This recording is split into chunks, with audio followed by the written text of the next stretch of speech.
Hello and welcome to Bendy, a podcast about being flexible and all of the ways that means. Thanks for joining us. My name is Andy Young, and I'm one of your nerdy, bookish hosts. Joining me, as always, is our other nerdy and bookish host, Beth Martin. Beth, a pleasure as always. What's the crack? That I'm comma is really still there. from last week, Yes, air quote. I fixed it. I Uh, fixed it now. Yeah, okay. Uh, I really love being a nerd and being called a nerd. so It's good. like nerds are winning now, man. Yes, It's so totally. good. It's totally good. What's the correct? I'm building a we are building a tree house Ooh, nice. in a tree, an Mm-hmm. 8x8 platform in a tree, to Oh, be I like exact. it. Um, yeah, so the kids were like, we want a tree house. And I was like, we could buy a play set. And they were like, we want a tree house in a tree. And Mike's like, let's figure it out. So it's interesting. We haven't worked on a project together in a long Mm-hmm. time. And uh most dudes would be like, this is how we're gonna do it, and blah, blah, Sure. blah. And he's like, well, I don't know, what do you think? And I'm like, I think we should do, like, he listens to me. Whoa. I A woman? know, What? about construction. I know, right? And like cars and like art cars and like Sure. tree houses. He's like, you always have good ideas. He's like, you think of things I don't think of, and Yeah, like, he's like, I, you have really good input, and so yeah, so that's awesome. it's really nice because I remember it's funny, like my parents like would be like working on something and they would be fighting Hmm all hmm the way through it. Uh, he and I work really well together, and so it's just like a reminder of that. Also, and now I'm just blabbing. It's like everyone I know is getting divorced right now. Oh, really? Yes, like poor people in the last like Yeah. Wow. couple weeks, and I don't know them all well, but it's just like People it's you, weird. yeah. Yeah, and it's just so we used to have a friend at Home Depot, which is like a lumber like hmm hardware store. Do you guys have Home Depot? I don't think so, but I think most people over here would know what it is. We have similar stores. Okay. Okay. So we were there and like he came up and he's like, how's it going? He's like, yeah. I'm like, we're doing the big D, like divorce. And I was like, Yeah. oh. So I'm just like grateful that I'm married to like a someone who listens to me, a woman, as Andy said. Yeah. And also A woman. yeah, I know, right? I'm just grateful to be married to Mike, Yeah. No, he's especially like awesome. there's a wave of divorces and it's weird. Yeah. So Yeah. No, that's great. Like I think I said to it's you before, like so many people seem to get married just for the sake of, well, check off the old marriage box, and then it's yeah, like you don't even seem to like your wife. What's going on here? So yeah, you did it the right way, actually marrying mhm. somebody you like and love, Right. Uh, Can build a tree house without yeah, wanting to kill right. each other. Like they are. Just in my experience, they're more of a rarity in this country. I think probably because of the weather, right? But I always have like the idea of them. Like there's something so like evocative about American movies with these big ass tree houses, and it's like it seems so exciting. It really The does. kids are so Do excited. you, do you have like a do you have big trees on your property that are suitable for it? Yes. Okay. Yes. Yeah, I'll take a picture. Yeah, I want to say it. Yeah. We should, I think, like we did the framing yesterday. It's like on one side, it's because it's on a hill, which is super fun to fucking move cement blocks hmm around on a hill, working in a tree. But I'm being facetious. But like, so it like on one side it's like 4 feet off the ground, on the other side it's probably like 15 feet off the ground. So it's like it's up there, and it's got like this lovely canopy. It's in an we've got weird oak trees. They're like desert oak trees. Oh, So the I think it's probably like 300 or 400 years old, ooh, which yeah. So it's cool. That sounds like a yeah, solid foundation for a tree house. Yeah, that's I right. know, Okay, I right? love it. I love it. That's great. Yeah. Um, Next time I'll podcast from the yeah, tree from inside the tree house. Yeah, I love it. house. What's the crack with you? So I went to a live podcast recording last week. Ooh. Mm. It Mm. was great fun. I've been to a few in recent years and they're always great fun, but like, certainly with podcasts, it's even if they're big, the audience is still relatively small compared to other things. And like there's in jokes and there's all sorts of things going on, but it was really good fun. And it's a podcast I've been a fan of for quite a while. What's the podcast? How did this get made? It's the Okay, one. Paul you've talked Shear. about them. Yeah, I've talked about them. Jason Mantzoukas. You'd probably know some of them. They've like appeared in comedy shows throughout the years. Like, Uh-huh. do you remember a show called The League from about 10 years ago? Mm-mm. Or you maybe know Brooklyn Nine-Nine. Yes. So they have both been on that, and so and that Okay. and Paul's wife, Jim Dan, was on it. She's been in tons of different stuff. She was in Grace and Frankie and things like that. She's loads of different things. Anyway, um, the podcast is about like they've been doing this for like 13 years, but the podcast is about they watch terrible movies Oh, I and love them. I yeah, know all of these people. I'm looking in my yes. mind palace as Yes, well. of course, yeah, yeah, yeah. So they're great. Yeah, Jason Mantzoukas in particular is a force of nature, and is very entertaining to watch. But like but so the movie they did was called like Merlin the Return, and was just this movie from like 20 years ago with Rick Meal. Do you know Rick Meal? He was like Drop Dead Fred. Do you remember Yes, He was I do Fred, remember Drop Dead Fred. and Tia Gosh. Carrera, and a few like just random people, and it was this sort of like modern day fable about Merlin arriving in modern time. It was a load of bollocks, like it made no sense whatsoever, but it was just so they just talk about it. They talk about it, and they go into the crowd, and like people do songs and things like that, and or like come with like parody songs and things like that. It's really really good fun, and it was just a really nice experience to kind of be part of.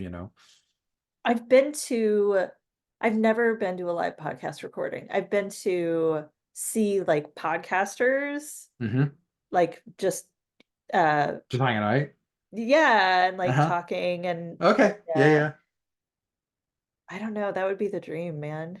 It's like there are so many that do it, and I mean, because I went to one which was a it's a D&D podcast, and they run campaigns, and they play characters, and like D&D is essentially improv by and large. Yeah, Really, it really is. It's like, we literally watched Dungeons and Dragons last night. oh, it's so good, isn't it? It's so good. It's so It's so good. good. I rewatched it again recently. Jonathan. Oh, so many good jokes. There's so many really funny jokes in it. I was really surprised at, and it doesn't feel like it's just ticking boxes in terms of we've got to include this.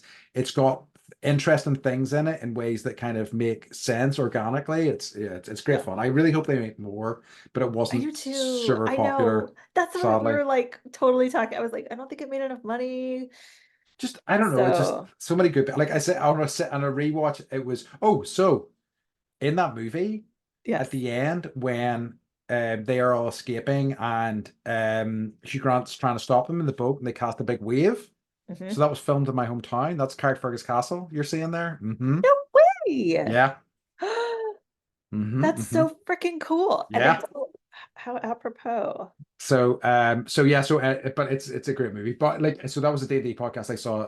I think it was last year, and it was so much Mhm. fun. And like, yeah, it's really, I think there's something, they talk about with podcasts in particular, like the sort of parasocial relationships you build with people, where you Mhm. don't really know them, but you feel like you do. Mhm. And I think like it is almost like I think podcasting and finding it in recent years for me personally. I mean, like I've been listening to podcasts for over 10 years now. My perfect. It's one of my perfect sort of forms of entertainment. It's like being part of a conversation that I don't have to speak in is like my dream. So I love podcasts. So yeah, so it was great fun. It was great fun. Good. I like it. I, Um, mhm. do you have any occurring? No, no, nothing. Unfortunately, nothing interesting. So I got a message from someone from our we had a quarterly mental health review Oh episode. yeah, Um, and I think we were talking about we might have mentioned psilocybin or mushroom therapy. yeah.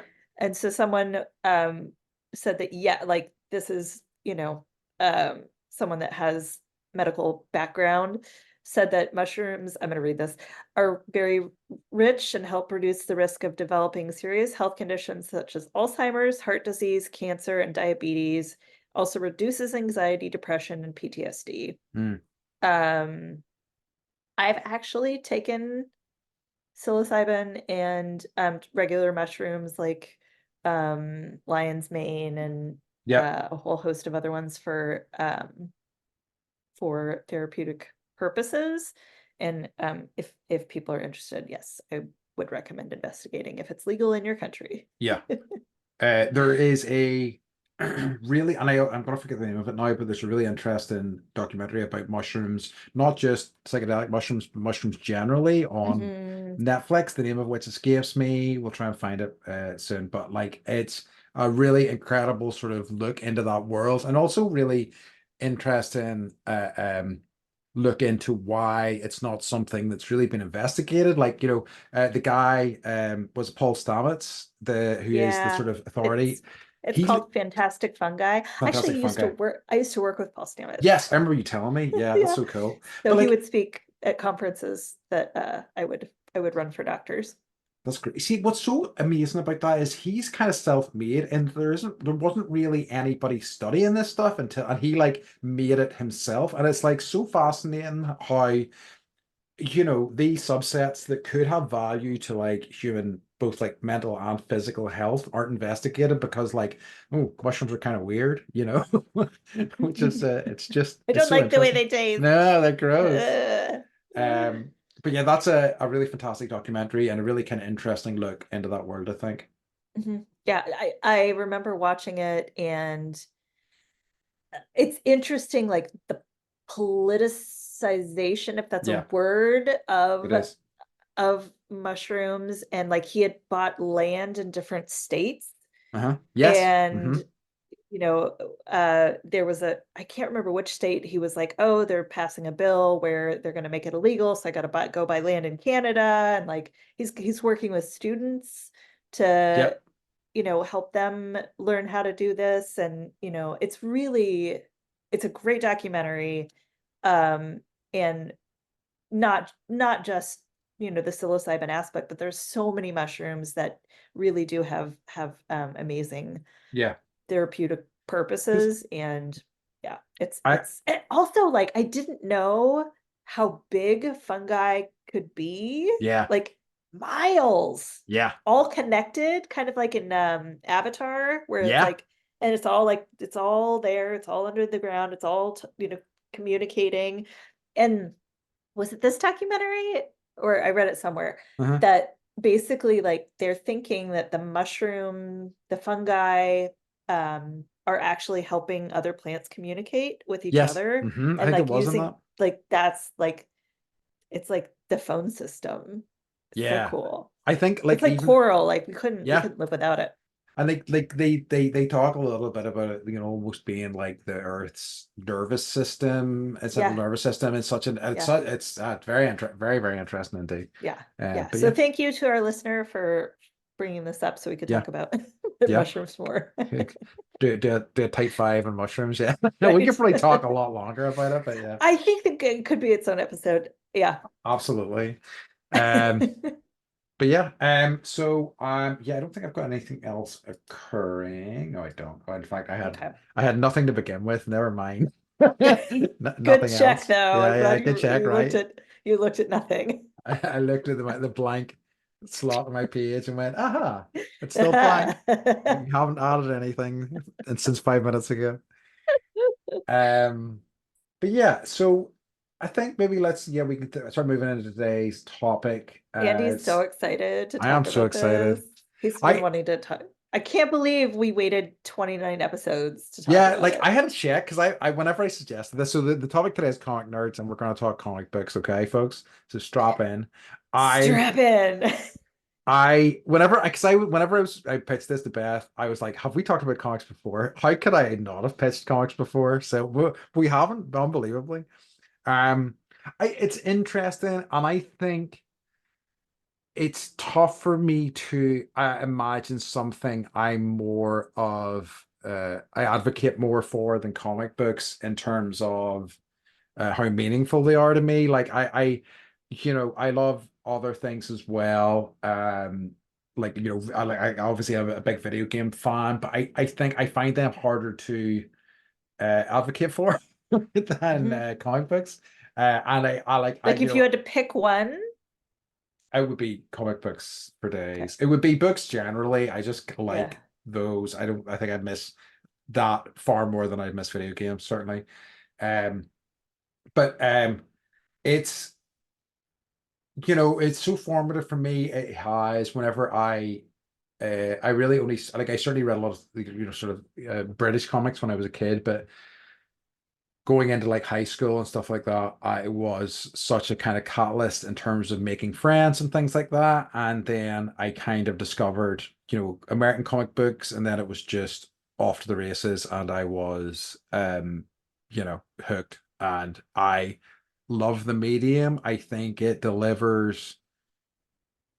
It gets a bad rap as a book with pictures, right? All too often is just you. Why would you not read a book? But it really misses uh, the unique sort of storytelling style of like marrying pictures with words and like how you can use that, and like especially really clever creators can evoke stuff that's just impossible in a book or even impossible in a movie. It's like it's the great thing is if you've got a talented enough artist, you've got an unlimited budget. You can anything that you can imagine you can have, and it's pretty incredible. So, um, I think too, it's interesting because my kids are reading graphic novels. They're not ready for chapter books. Yeah. They're not old enough yet, but the graphic novels are, it's like I can see the gateway. Yeah. They love reading. They will sit for hours and read, they will reread and reread and reread. And like there's, it's Uh, Charlie's reading Captain Underpants. yeah. Is it Dogman or I don't care, but like some of the character names, if I ever get another animal, I'm gonna name it Chubbs McSpiderbutt. I love it. He's like, this one, look at him. His name is Chubbs McSpiderbutt. And I'm like, So what? good. Like, it's just so fucking funny. But it's literally like for younger folks, it's a gateway for reading. It is 100%. Yeah. And I love that. It's like Yeah. it's the best watching them just like devouring these and Harper's reading more advanced like young adult ones, and just she's so invested, like when is the next one coming out, and I'm like I don't spend money on a lot for them, but I will buy them fucking graphic novels, Yeah. Hell yeah. absolutely. There's some stuff I'll maybe recommend actually that's be good for Okay, like I mean I have some stuff that is definitely in for kids, but like I'm like I love this artist so much. I kind of yeah, want to see I just yeah. want to look at the what he's drawn. Um but it's interesting as well, and it's something I'd like to touch on as we kind of go through that like um the attitudes to comics in different parts of the world are so different. I think that Mhm. like in the UK, it is very much seen as a childish thing. I think that is a commonality in a lot of British culture. There is like you hit this maturity line and then you stop. Yeah, it's a generalization, but you know what I mean. You stop enjoying those things, or you should used to stop reading those things, or enjoying those things, which I think is a really sad way of looking Mhm. at stuff.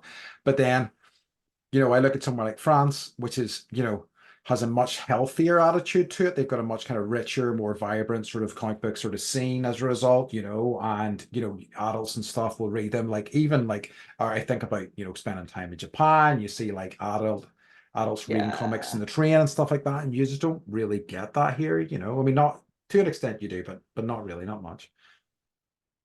I think here it's interesting, like it used to be not looked down on, but like, like the people playing Dungeons and Dragons or Yeah, Magic, like those were the ones that were like into comics or whatever. yeah, But now, like, and I'm sure we'll get into this, but like once they started making them into movies, that's true. it made it cool. That's true. It's like I remember like a friend from high school, like posting on the internet, like Nerds of One, and I think I've said that to Andy Yeah, before, like, you know, um, billion-dollar businesses have It's come from people's imaginations. And yeah, so here I think because of Hollywood, like yeah, comic books are now way more popular. But I will say, other than kids or teenagers or young adults, like I don't see like I won't see people sitting at a coffee shop like reading comic books or yeah, graphic novels necessarily, which is sad to me. yeah. And it's like, and I mean, I would, I don't give a shit, but like, I, and it's always so interesting to me in terms of the stuff that, it would surprise you some of the movies that have been adapted from comics. There was like, the recent the Fassbender movie, The Killer, was adapted from a comic. Road to Perdition was adapted from a comic. Eastern I didn't know that. Promises, yeah, so many like wild sort of mature Wow. stories that were like are comic adaptations. Um, Mhm. and so I mean, like, and I think it speaks to the breadth of experiences there is out there in the comic world. Like, it's often talked about that it is the perfect example of a genre that has been completely subsumed by a subgenre, in which case superheroes. I mean, you think comic books, you think superheroes, because that's 90% of what there is superhero comics, And Mhm. I love those comics. I do, but I think it was, as I got older and I kind of saw what else was out there. And so there's the ones that spring to mind. Uh, um, and there's kind of formative ones for me were Mouse is such an important one. So um it's essentially about Nazi Germany, but about this wee mouse family going through Nazi Germany. And in terms of softening um that subject matter to make it palatable so people can kind of understand it a little bit better, it's such a fascinating way. And it is hard hitting, like it doesn't pull any punches, but Wow. because it has that sort of, oh, it's a little family of mice, it's a kind of like, and it doesn't detract from the thing either, and it doesn't make it, it doesn't make light of it either. It just kind of gives you a sort of a soft sort of entryway into something that's quite challenging, actually. um Another one that really kind of sticks with me, and I reread it again recently, is one called Persepolis or Persepolis. So it's I'm gonna butcher her name, Marjan Satrapi, I think. I hope that's right. So essentially, she grew up in Iran before it sort of uh, uh, became overtaken by religious leaders and things like that. And they started forcing people to wear veils and become stricter in terms of their religious leanings. And she kind of just talks about her life living to parents who were not in favor of that, and both how that affected their friends who were like fighting against this system in this very restrictive system, how she was sent away to avoid that, how that affected her, Wow. it's really powerful and so interesting, and like such a cool way of telling that story, because she's an artist as well, and she just does it with wee sort of insights, like small stories. It's a really wonderful comic, but like I think that the average person would have no idea that these things existed, honestly. And I think that I don't think that I would have ever read a book about that. If somebody told me this is somebody's experience, I would be like, yeah, okay, that sounds interesting, worthwhile, but I don't know if I would, I don't know if I'm gonna make time to read that. But I think because comics are a quicker read, that you can dip into them more often, or try out more stuff, I guess. It's more palatable. Yeah. Yeah, Yeah. very much so. So, what comic made you fall in love with reading comics? Oh, Spider-Man. Really? Yeah, 100%. He's still my boy more than anything else. I I love that character so much. And like remember quoting it Ron got me to quote it. Remember What with great yoga teacher training. He goes, what does Spider-Man say? And I said, with great power comes with great power comes great great responsibility. responsibility. Like I I do remember that. right? And I of course I knew that. Of course I Were do. you, was that pool school? Yes, it was post school. Yeah, I yeah, do remember that. yeah. And I genuinely think in terms of where I'm And I at, was like, he's a fellow nerd. yeah, yeah, yeah, yeah. You had no idea how deep that goes. Yeah. At that stage, now you do. Uh, but like I really think that superheroes and Spider-Man in particular really molded how I look at the world and like how I, in terms of my sense of right and wrong, Mhm. had such a big way because you know, they are, not real, like but they really put themselves on the line through the ringer for the things that they believe in, for the people that they believe in, that, especially Spider-Man in particular, mistakes that he's made, he pays for them in big ways. He's always kind of an underdog, but he always kind of does the right thing. Like that has just, has been something that's been influential on me my whole life for sure. That's one of the best quotes ever. Yeah, it's an incredible one. It is incredible. And like my kids know that, and Hmm. they apply that in their own life. And it's so cute to see that. And I do too. It's like, um, and we all have power, we all have great Yes. power, Yes, and it really it translates to everyone, it and I does. love that. I love that.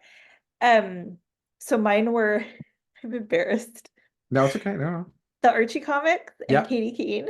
And I remember, so okay, um, I'm gonna I ask you the know. same question, like do you have a certain memory associated to like early comic book reading? And mine um is being in North Carolina.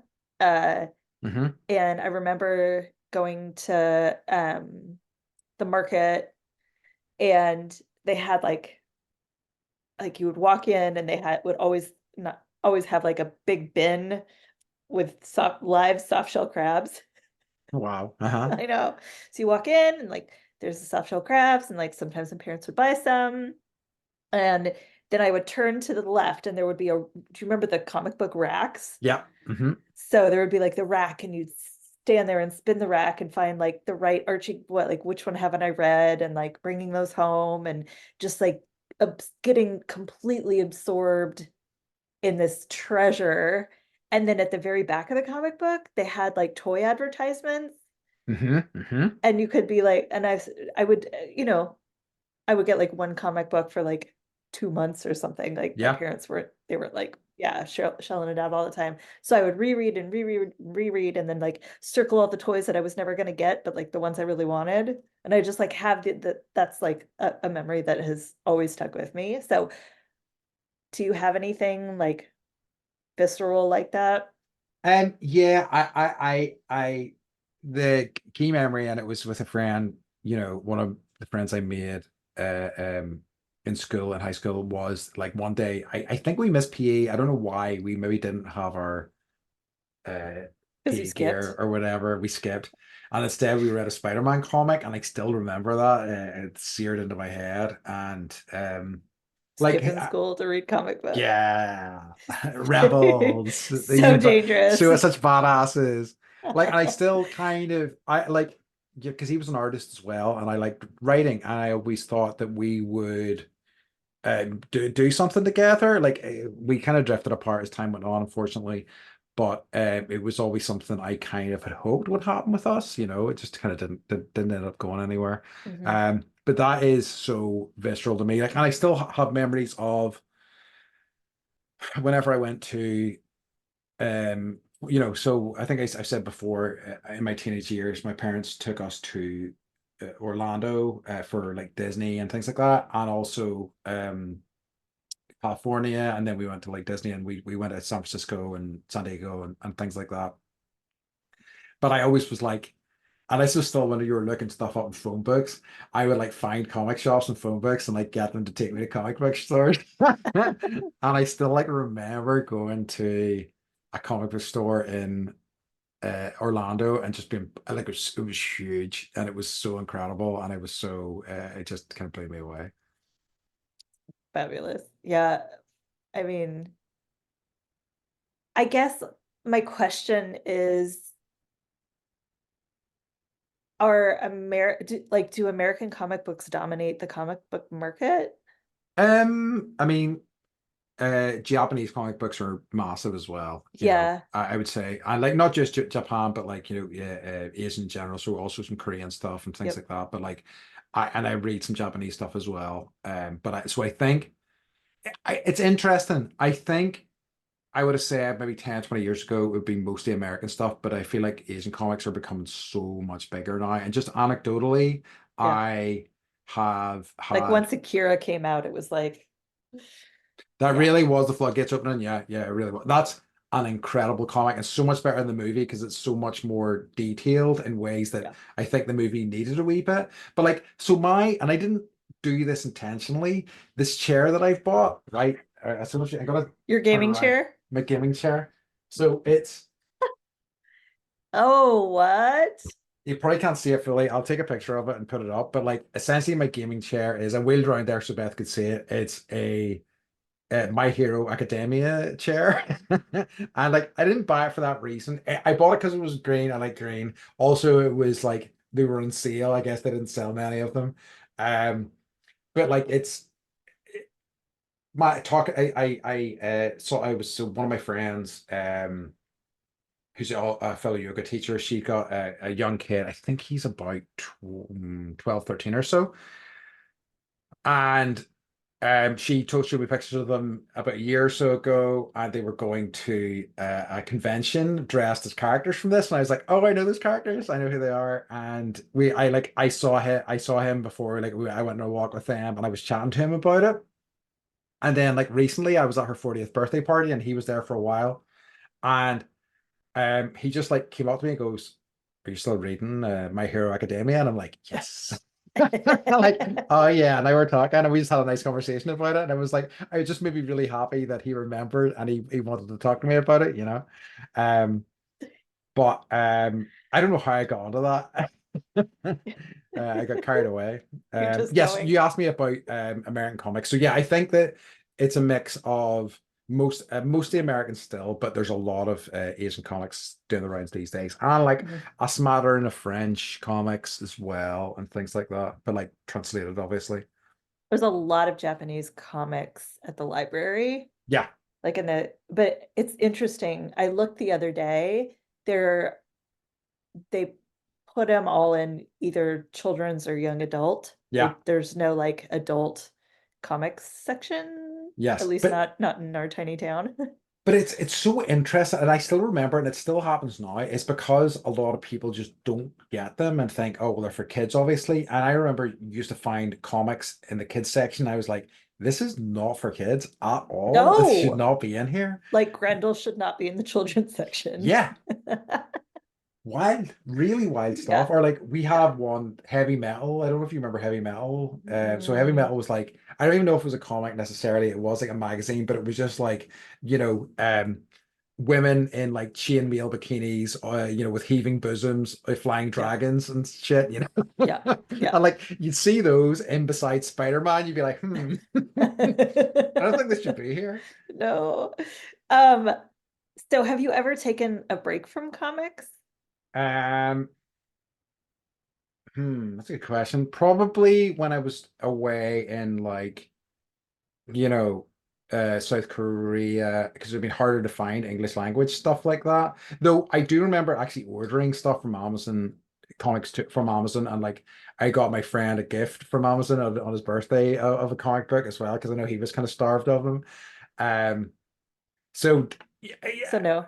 not really, no. Okay. No. I mean, I'm Oh, either reading something, I'm either reading a book or reading, I've always got something on the go, really. So even if it's a short stint away from comics, they're never that far away. so do you prefer printed or digital? Oh, printed. Yeah. It's not even a question. It truly isn't. Like it's just there's something about the ritual. Like so. you used to, well, you get comics and you would have like they would be bagged. I'm sure you've seen that. So like the ritual of like taking them out and making sure the tape doesn't catch in the comic, and it's I like the smell of cracking a fresh book. It's like opening a fresh board game. It's like, oh yeah, this is the good stuff. What is it? Olfactory? Olfactory, yeah, yeah, that's correct. Yeah, yeah. So olfactory, So, like it's sensations. it's all of it. Like I mean, and it's like, and that absolutely comes from me having done it for so many years. But yeah, it's very much so, very much so. I just Friday just passed because I have a collection of single issue comics. I was They gonna ask are that. they are so I have 10 boxes. I've got measurements here. The boxes are So the boxes are the depth of a comic book, so it's standard comic book Yeah, size. yeah. So it's They like, are lengthwise, they are 73 centimeters long. So that's individual comics, stacked next to each other, 73 centimeters of that. And I have 10 of those boxes we filled don't with comics. we you're Do you talking to not use someone centimeters? metric it's a metric system. Americans. Uh, I'm not gonna do the math. yeah. So like they are, I mean, they are, So how many centimeters? they're 73 centimeters, so they are certainly as big as this desk, I would say. And Okay. I have 10 of those filled with comics. So Okay, I so would that's 20 for Americans. It's like 29 inches. wow, I'm yeah, that seems sorry. like a lot, actually. It really does. We're still holding out. We're like the only like one of the only countries who uses the metric system. It's really Holding on. annoying. There is still a fair Uh-huh. amount of like inches actually in this country, again, but uh, centimeters these days. But like, I mean, Mm-hmm. that's a lot of comics. I mean, I'd say you're talking at least 1,000, probably thousands,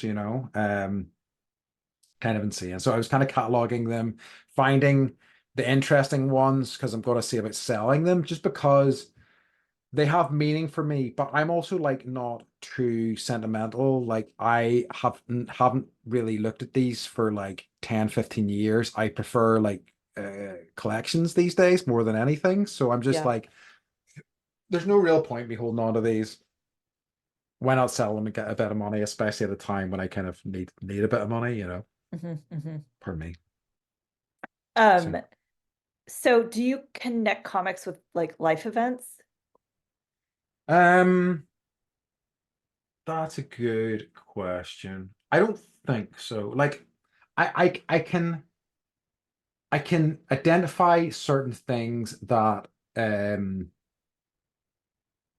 like sort of light bulb sort of moments that are kind of centered around comics. Like there is a famous sort of comic book and it's from the 90s. A guy called Scott McCloud decided he wanted to write a book on like the language of comics, how they work, and it was called Understanding Comics.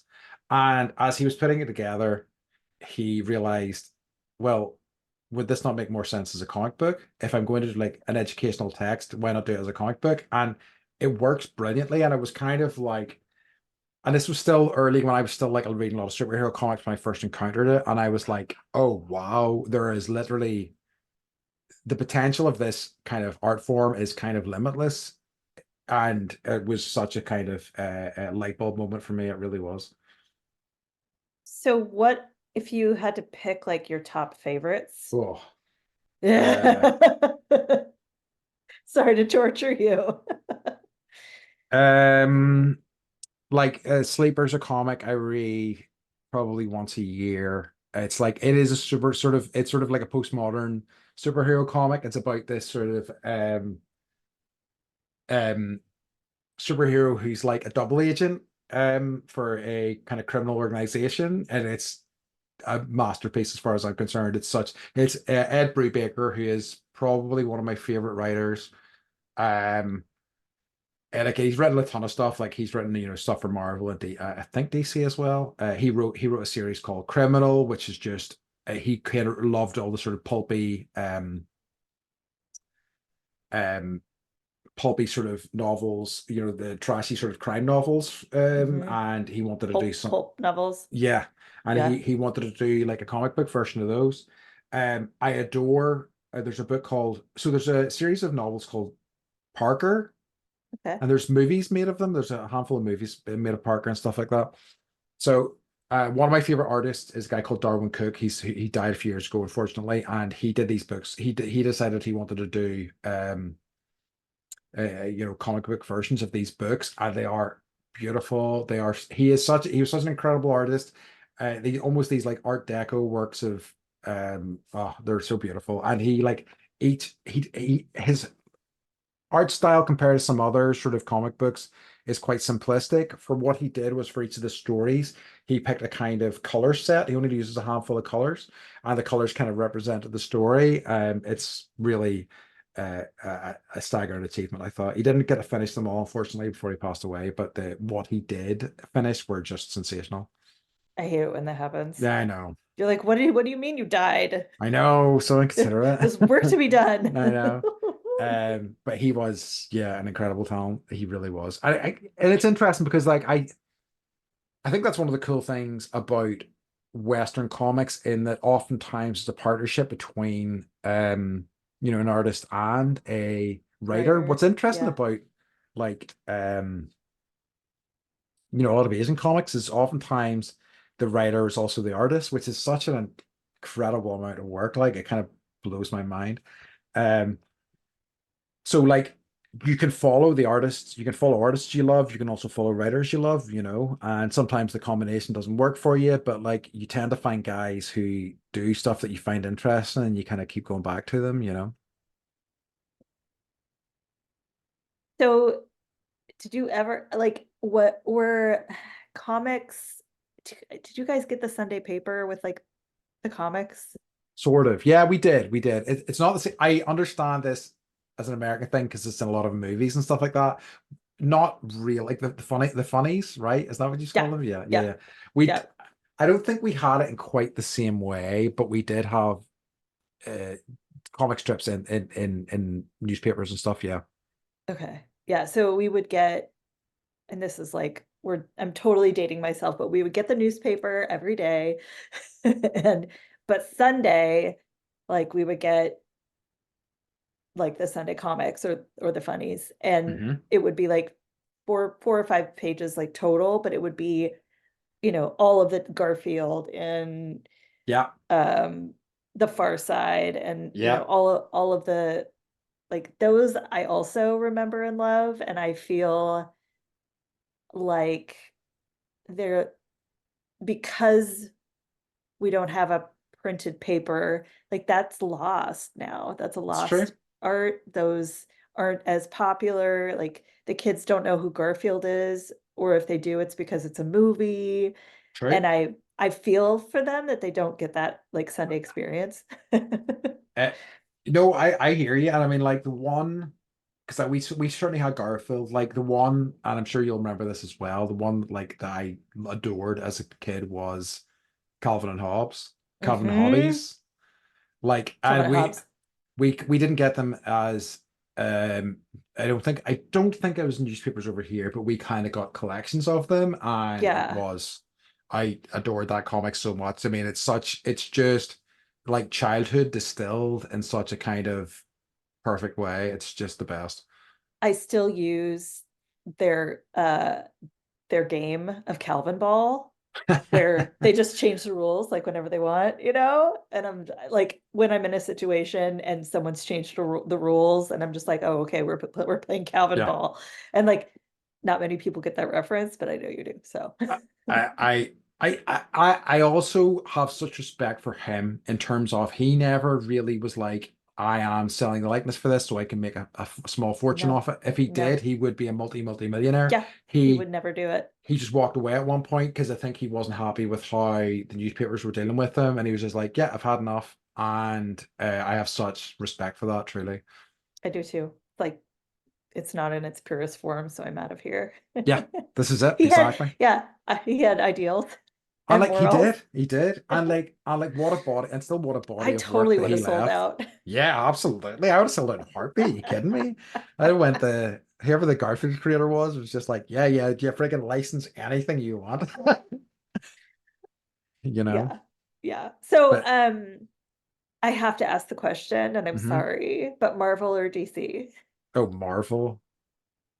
It's not even Same. like I mean, I guess I'm such a Spider-Man guy, but like, and I did read some sort of man DC. I read The Flash for a while, but like, uh, yeah, Marvel always spoke to me more than DC, you know.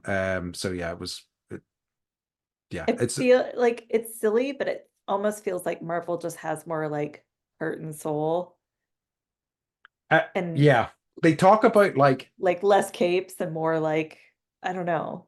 I've seen it broken down in an interesting way in that like Marvel, a lot of the times was ordinary people thrust into extraordinary circumstances because they have Mhm. powers or because whatever. Whereas the DC is more about this is a standard place of existence, and then these gods arrive, and how does the world deal with these gods? And it's because like even somebody like Batman, who is ostensibly non-super is not non-super powered, is beyond the peak of human perfection in terms of like Yes. strength, intelligence, planning, and all these things. Um, and I think that's such an interesting, and I could see the appeal of both. It's just for me, I kind of like that whole sort of, it's why I love Spider-Man so much because like even though he is powerful in so many different ways, he's like such a scrappy sort of underdog and always smiling in the face of adversity. I always find that so inspiring, to me personally. So he's definitely your favorite character. Yeah, he's up there. I do love Okay. Daredevil as well.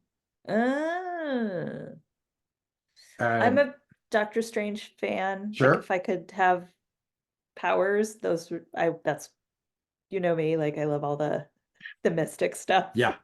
And like even his like like whenever he was first created, it was like trippy sort of 70s hippie shit. I kind of love the origin, his origin, Yeah. Uh yeah, I mean like there's so many Marvel heroes I like, but those are probably my top two.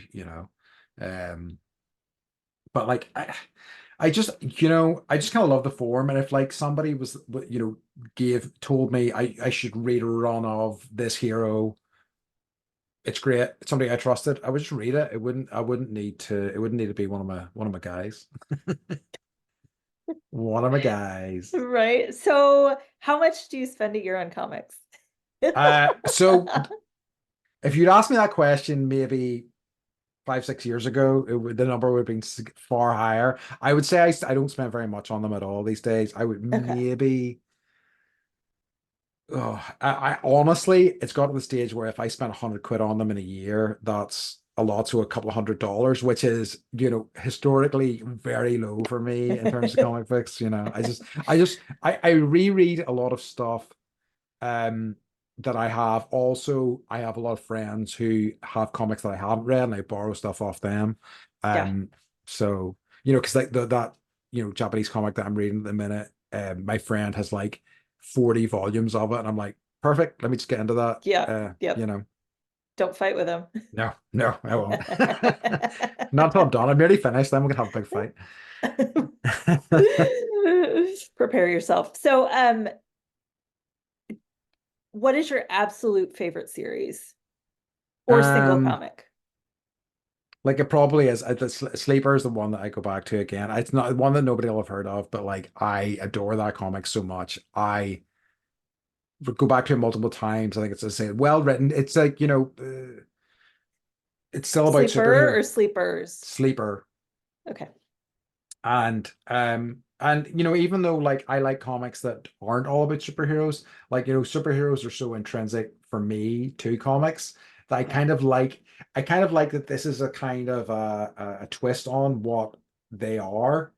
Um, and it does such interesting things with them. Also, what I love about it is it has a definite ending, and that is one of the big problems with comic books generally, is that they have been serialized for 60 years, some of them, and Yes. it's like, how do you tell a compelling story whenever been running on that long when you don't have an ending, you know. And so I gravitate more to things that have are a complete tell a complete story, you know.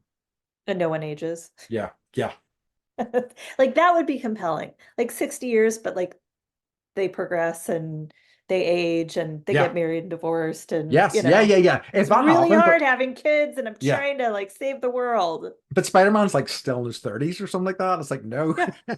dude, what's No. happening here, you know? Yeah. Yeah. Yeah. Um, but like I think another recent one I really love more than anything. I love like two-hander sort of comic books. So I love comics that are like two kind of core cast members that kind of play off each other really well. And in recent years, there's a comic book called Headlopper that I've really loved. Okay. And it's well, I'm going to tell you about one I think that your kids might enjoy in a minute as well, actually. But Oh, okay. Headlopper is like it's essentially this sort of barbarian kind of warrior who kind of like goes walks across the land and gets involved in different things. But his the two-hander is that he has in a story that predates the book, and you're kind of finding more about their history as time goes on. He like decapitated this witch, but the witch's head stayed alive. And he has the witch's head tied to his belt, and she's like this antagonist, and she's constantly like talking shit to him.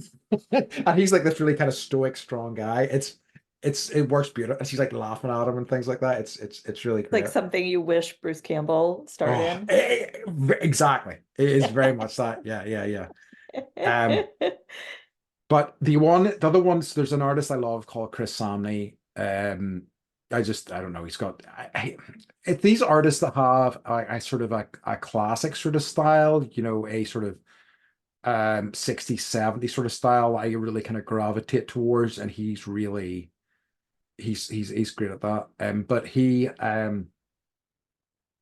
did a book with his daughter called Jonah and the Impossible Monsters that I have Okay. two volumes of that your kids might like because it's just about this like family, and they have this like younger daughter who's like almost like a Neanderthal, barely who can barely talk, but like she So like me, yeah. But she like goes, but they come across monsters in this land that they're in, and she just like kicks their ass. So it's like such a kind of like empowering tale, you know, it's really great. But they might enjoy that. okay, thank you. So Are yeah, are you saying that you're going to give them to me? I will give them to you No, I'm actually. kidding. Happily. I'll see if I I can get them at the library. Yeah. Mm. But I don't like there's I don't know, like the one other one that I love, I really adore is Usagi Yojimbo, which is Mm, a kind of it's about a samurai rabbit, right? And it's pretty famous. You maybe have seen this pictures of sounds him. very familiar. I think I have, yes. The creator talks about how it came from this idea that he thought he was thinking about the Japanese samurais wore their hair in like top knots, and he was like, wouldn't it be would can you imagine if a rabbit had With the butt. his ears tied together in like a top knot? And like apparently that's where the idea came from. And it like uses a lot of like tropes from like old sort of samurai films and stuff, and there's like a blind samurai who he kind of has an antagonistic relationship with. And but for a book about a comic or a cartoon rabbit who is a samurai, it really gets really emotional and deep. It Really? has the guy's such a talented writer. There was like there was an issue, and it was just he was traveling to this village, and this village was a village of kite makers, and the story was about 10 pages of how this guy builds kites in the traditional Japanese style. And it was That's like, interesting. right? And Yes. it just comes out of nowhere. And I think that's what I love about this sort of stuff. I wanted to kind of surprise me, and that's such an amazing book for doing that. I think it really kind of takes you in really places that you just don't expect. Hmm. So for our listeners, why do you recommend that they read comic books? Um, Well, I mean, I suppose it's like, why not? I mean, I suppose why wouldn't you read comic books? I, but my thought is that ask yourself why, what your, your attitude or your opinions of comics are, and if it's like, well, they're for kids, then, you know, challenge yourself to like, Find your inner nerd. yeah, there's and I actually wrote it down because I thought it would come up, and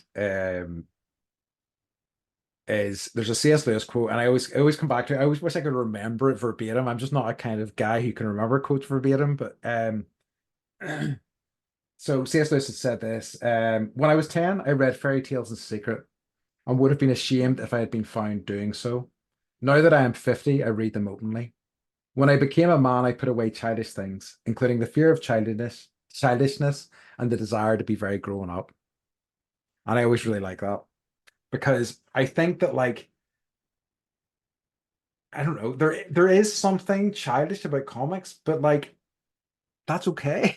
There's like it's people seem to think that they need to like he put it better than I put it, move past certain things whenever they get to a certain age. And it's like, why deny yourself something that you enjoy just because you've reached this kind of like predetermined line in the sand? It's just um kind of staggering to me. And even within that, there are so many comics that really do embrace that, but there's also so much out there that really kind of, will educate you, will allow you to look at things in a different way, will give you a glimpse into a world that you won't find in other mediums. Books can do it in a great way, but I think that comics, it's just a different angle. It's just a different way. It's just a different kind of set of tools that allow you to, a window into a world that you just maybe wouldn't know about otherwise.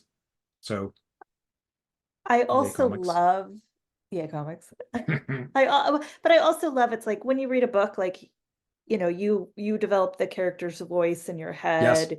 You see, like, so it gives you really like you get to see what the writer is really seeing. Yes. And that is so cool. It is. That is so cool. And that you don't even find that in movies, right? No. Because But they buck it up. They and they just chop it bombard up. you with stuff, and it's like, Yes, and yes. and there's like, right, we have to hit these quadrants, we have to hit this point at this point in the film, and blah blah blah, and and like there's more than a few comics that are really don't have much writing at all. It's just visuals, and Yeah. it's such an interesting, and the use of that without words, you can be saying something that you really couldn't do in a book. I mean, you can't Mhm. just have like if you if you're reading a book and it's like there's now 40 pages of blank 40 blank pages, you'd wonder Or what was happening. you're like, do I need to be journaling right Yeah, now? yeah, yeah. What's going on? So what kind of person would you be like if you didn't have comic books in your life? Um, I don't think I'd be as because like that I'm kind of like silly and goofy and I like you know I, I like genre stuff. I like weird things. I like exploring weird stuff. And I think that comics and the reaction I get from some people for liking comics has kind of pushed me in that direction. I don't, I do want people to like me a lot, but like I also kind of there's a big part of me who likes to, be contrary, do the thing that, my mom says I'm a contrarian, and I don't think I do it intentionally. I think it's just innate to me, and I think comics are such a big part of why I am like that. I think that's wonderful. Thank I think you. it's wonderful that you have that relationship with them. I think, I mean, no, because I know you well and I know how important they are to you. And Yeah. I do think that they like I think that they've shaped you.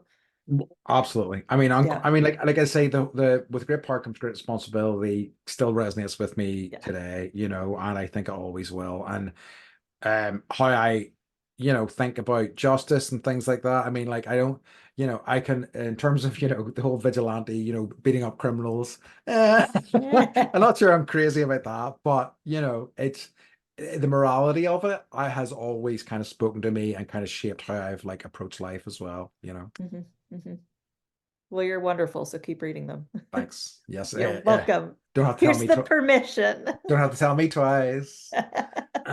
I haven't. I suppose before we kind of get to Joy, do you have anything you want to talk about? I feel like it's just me talking about comics for the past hour. I hope that's okay. I guess like the only thing, like I did take a break. I would say comic books haven't necessarily been directed towards females. That's a very good point. Yeah. And so a lot of the comics that I read were because like dude friends of mine were Yeah. like, you should check this out. You should check this out. Like friends from high school were like, you need to read Akira, you need to read Yeah. Grendel. Um, and enjoyed them so much. But then I kind of went to college and my college friends didn't really read comics. So I had a big break Yeah. from reading them. And now that I've got children and the like graphic novels are like part of our lives, it's just so nice to have it. Like I did have a break and it's like having them back in my life feels so good and reading them with the kids and like Chubbs McSpider can never say that too many times.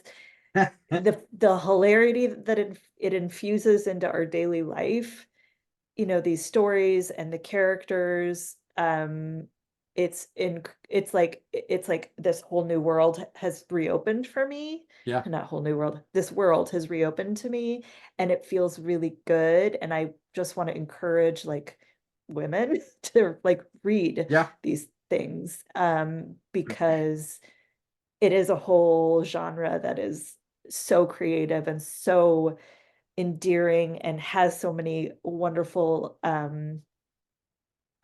lessons, and I just, I think as well, and it certainly was not the case back in the 90s, but there's a lot more female creators in the field now as yeah, well, writing yeah, really interesting stuff. So it's a good. I mean, the death of comic books has been something that's been talked about for many, many years, but they're still hanging in there.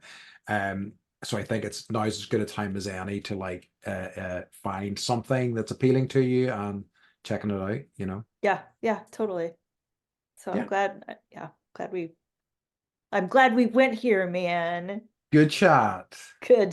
Congratulations, us. And if you want to like send us comments about how great a chat it was, we appreciate it. Listening to Andy talk about Listen to me comic talk about books. comics. I mean, like Yeah. I could have talked about them conservatively for another like 24 hours.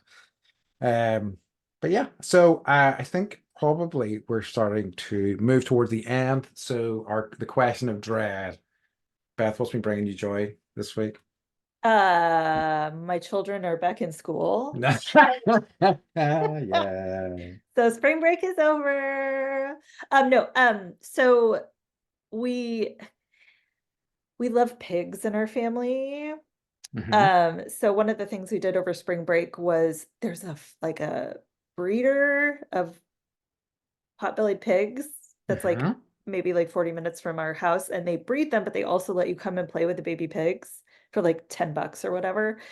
So I got to hang out with a bunch of tiny little, like they had 3 days old, like little mini pigs, and then like ones that were a week old, and then ones that were like 2 months old, and then the big pigs that are like I don't know, the size of a bulldog. So that brought me joy. That's awesome. I love it. Pigs are, Yeah. yeah. I was supposed to be thinking about my joy as you were saying that, and I can keep talking about pigs. no, that's okay. I got it. I got You it. can litter train them. That's amazing. I know. Okay. And Yeah, because the pigs are like really smart, right? they're They're so smart. And I yeah, had one that was like following me around and it was like checking me out and like trying to nice, create a nice. relationship with me. And it was like the most endearing thing. And, they had like a mud bath and like Like they just kept like one of them like just like rolled in sideways. Amazing. Uh they eat everything, including like, humans. Yeah, that's true. That's true. That's true. So yeah, they're just a great animal. And there's a whole like cult of bacon, right? Yeah. And I think like it's faded a little bit, but like I don't know, maybe like 10 years ago, like it was super cool. It was hip to eat bacon and like Yep. have a bacon dartboard with like bacon on it and bacon Yeah. shirts and like uh I'm not saying don't eat bacon. I'm just saying I don't Yeah. because I really want to get a fucking pig and it's Yeah. probably gonna happen in the next year. Amazing. Love it. And I'm gonna Um, name it Chubbs McSpider-Man. yeah, it's a good name for a pig, in I know, fairness. right? I What? suppose. Oh, so Go what's your ahead. brain? No, Get it. no, you can talk about pigs or bacon. Nah, no, I was going to talk Nah. about. No, there's a show. Um, How to with John Wilson. I don't know if I've talked about it before. Mm-mm. So I started back into season three of it, and it's just such a unique show. It's essentially this guy filmed just films everything and had done for years and years. And he was basically worked with some folks in HBO, and they put together a show. And the show started off with a theme. So, for example, he's like understanding wine. I don't, and so it's him like in a shop trying to figure out what wine's good. Sure don't. That's me. No, me neither. I know, but in terms of the paths it takes him down, because he just has conversations with people, and it just leads him down these weird avenues, and you have no idea where you're going to end up, and it's always wonderful. Like in one of the episodes, he talked about like I don't know how they got to this. I can't even remember what the start of the episode was, but they were like in a choir, and he talks about like this performance his male his men's choir did like years ago, and he starts saying, well, and as we came to realize, the choir, the competition was put together by Nixium, which is the cult. Uh, and then it's like, whoa, holy shit, where did this come from? What? And it just went down such a fascinating path. Or like he one time was just I can't remember again. I do not remember where these things start from, but like he was driving along and he saw a guy with a flatbed truck and like a smokestack set up on it, and it was pumping out like so much exhaust fumes. And he stopped the guy, and like he followed the guy to like the shop and talked to the guy about it, and the guy invited him back to his garage and started talking about like smokestack culture, and like he just lets them talk. And this guy immediately like saw how hollow it was and was just like panicking and like trying to over explain and trying to justify why he pumps fumes into the atmosphere for no reason. Like the thing was set up to pump extra fumes into the air. And it's like, what's wrong with I've seen you? trucks like that. Wild. But it was just, he just films people and he just lets stuff happen. It's What's the it's name of the show? How to with John Wilson. How to? I want to watch that. Dude, give it a go. There's only three seasons and they're only like 30 minutes long, so there's not tons of it, but it's a very fascinating show. I think you'd dig it. And he's a sweet, nerdy guy. He's really interesting. He's got this amazing relationship with his like landlady. It's really fantastic. I love pe humans being humans, Yes. like Oh, in their you'll in their own environment, right? This is like right up my alley. yeah, you'll dig this show. You'll dig it. It's great. It's great. And it's unlike anything else. It's definitely worth a look. So How to with John Wilson, if anybody at home is Okay, interested, it's a good one. okay. I'll hashtag it. Yeah, do it. Hashtag. Hashtag. But yeah, I think we are all done. We're getting to the end. As always, folks, we'd like to remind you if you could, we'd appreciate you following us or liking our videos or listening to our stuff, whatever Yes, way you please. can. We'd Yes, appreciate it. please. Yeah, but then we just like to remind you, as always, to Bendy.